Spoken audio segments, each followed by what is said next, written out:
नमस्कार, जय महाराष्ट्र। भारतीय जनता पक्षाला सर्वात मोठा धक्का दोन राज्यात बसला, एक महाराष्ट्र आणि दुसरा उत्तर प्रदेश।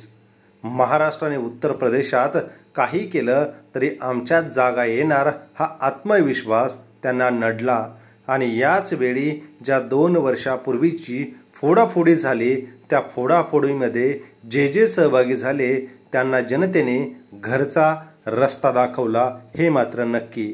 महाराष्ट्रात महाविकास आघाडीने जोरदार मुसंडी मारत नरेंद्र मोदी यांची हवा या ठिकाणी चालू दिली नाही, तर ज्या मुख्यमंत्रीपदी असलेले एकनाथ शिंदे यांच्या पक्षाने त्यांना मदत केली, जवळपास भारतीय जनता पक्षाच्या जागा घेतल्या। म्हणजेच भारतीय जनता पक्षाला राज्यात 9 आणि शिंदे गटाला राज्यात 7 जागा अशा मिळाल्या। तरी मात्र शिंदे गटाला भारतीय जनता पक्षाने धक्का द्यायला सुरुवात केलेली आहे।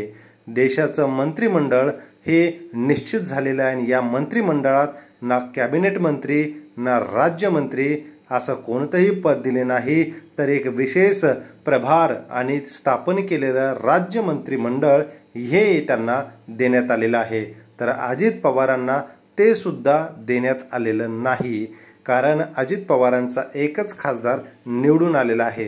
राज्याच्या आणि लोकसभेच्या हिशोबाने बघितलं तर या ठिकाणी शिंदे गटाला 2 कॅबिनेट मंत्रीपद मिळायला हवे होते, मात्र या ठिकाणी त्यांची बोलवळ एका विशेष राज्यमंत्री पदावरती करण्यात आल्यामुळे आता भारतीय जनता पक्षाला हा शिंदे गटाला दिलेला धक्का मानला जातो।